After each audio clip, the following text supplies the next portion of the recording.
We're still working on this Friday value video long series on healthy substitutes. And this week, we're going to talk about nutrient density versus caloric density. You see, the fact is, high fiber foods, which are plants, animal foods don't have any fiber, not a stitch, fill your stomach. And they activate something called a stretch receptor without over-consuming calories.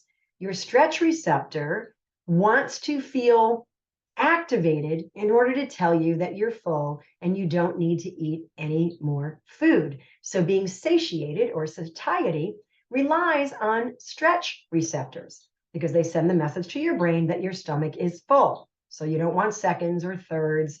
Your stomach says, we're done. Now, you also have something called a nutrient receptor. And that tells your brain that the nutrient density of your food is sufficient, which means you have ingested enough nutrients for health, to promote good health in your body. So a lot of people, they say that they're starving on a full stomach. So, and here's the good part. If it's a high fiber food, it's going to have a lot of nutrition because it's going to be a plant. You're not going to find a high fiber food that doesn't have a lot of nutrition. And most things that have a lot of nutrition are high fiber. So you're getting two bangs for your buck without even having to worry about it. It's those low calorie foods that tend to be very low in nutrients.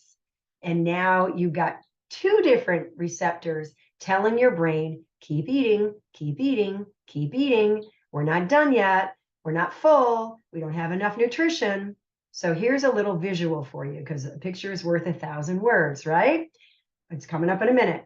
Beans and rice or potatoes, plants, right, with a large salad, so some greens, fill your stomach with only 400 to 500 calories. Now, I don't recommend you just live on a big salad unless you've really got it stocked with beans. You can actually put rice in a salad. I love a rice bowl, and I put, I love arugula or spinach or some kind of green in there, right? So you can put rice in your salads, but beans, you can really fill your stomach with only 400 to 500 calories.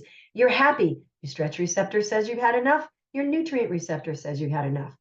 Guess what? If you're eating chicken and cheese, it takes 3,400 calories to fill your stomach. And if you don't believe me, here's a visual. This is what 400 calories of oil looks like in your stomach. Barely puts a dent in filling it up. 400 calories of chicken, right? 400 calories of spinach, eggplant, beans, plants. Guess what? Stretch receptors happy, nutrient receptors happy, and you're happy. And isn't that what matters most? God gave us taste buds for a reason. He wants us to enjoy our food. We just need to be enjoying the right foods in order to promote health and lifelong well-being. All right. The last part of the series is going to be next week when we're going to talk about vitamins and whole food nutrition. I hope you'll join me then. See you next week.